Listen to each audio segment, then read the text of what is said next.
طويلة، ويكون باستطاعة صاحبها استعمالها وقتما يشاء. هنا رانا en salle de stockage de paillettes, que ce soit les spermatozoïdes ولا les ovocytes ولا les embryons. Alors هاي لا بايت اللي عملنا فيها الجنين ولا البويضة ولا السpermatozoïde. Donc فيها l'identification, le nom et le prénom, la date de naissance, la date à la congélation et les détails. D'accord. Voilà. Donc on va stocker هاد les paillettes داخل هاد les bonbonnes. Donc في la bonbonne كاين des canistères فيهم des numéros. Chaque canister عندنا un code couleur. Alors هاد les paillettes on va les classer.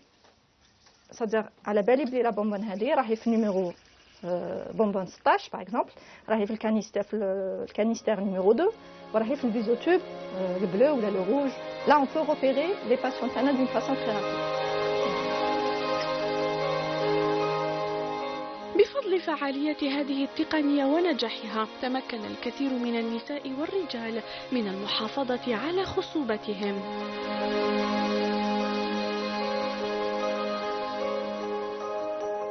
Chaque technique, que ce soit l'insémination, la fécondation in vitro classique ou la تلقيح المجهري ou la congélation, que ce soit le spermatozoïde ou l'ovocyte ou l'albouïda, قبل ما on procède à la technique, on demande un consentement qui est lu par le couple ou la personne quand il s'agit de بويضة وحدها ولا الحيوان المنوي وحده. وين on détaille la technique اللي كوم كوا فهمنا لو كوبل واش كاين شحال حنا نكونجليو هاد الاجنه ولا هاد الحيوانات المنويه بلي يفو chaque année se présenter باش يقولوا بلي رانا حابين نجدوا هاد لا كونجيلاسيون et discuter les projets d'avenir اللي عندهم. فالعلماء اختلفوا في هذا الأمر، وسبب الاختلاف هو وجود الخطورة.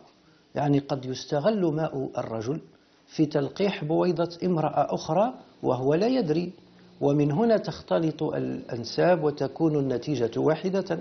فلذلك اختلف الفقهاء، فمنهم من منعه مطلقا سدا لباب الذريعة، وهناك من أجازه، ولكن الذين أجازوه انقسموا إلى رأيين. فأصحاب الرأي الأول قالوا أنه يجوز ما دام الزوج حيا، يعني ما دام الزوج حيا إذا أراد أن ينجب فإنه يلجأ إلى الطريقة الاصطناعية، التلقيح الاصطناعي باستخراج مائه المخزن في البنك الخاص. قالوا ما دام حيا فيجوز له ذلك، كأنه يريد أن ينجب طريقة طبيعية جدا ما دام حيا.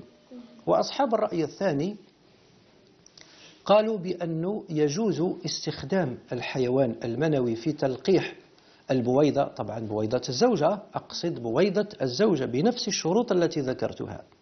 قالوا يجوز له ذلك حتى بعد الوفاة، ولكن قبل أن تنقضي عدة زوجته التي تعتد منه عدة الوفاة، والمقدرة شرعا ب4 أشهر و10 أيام.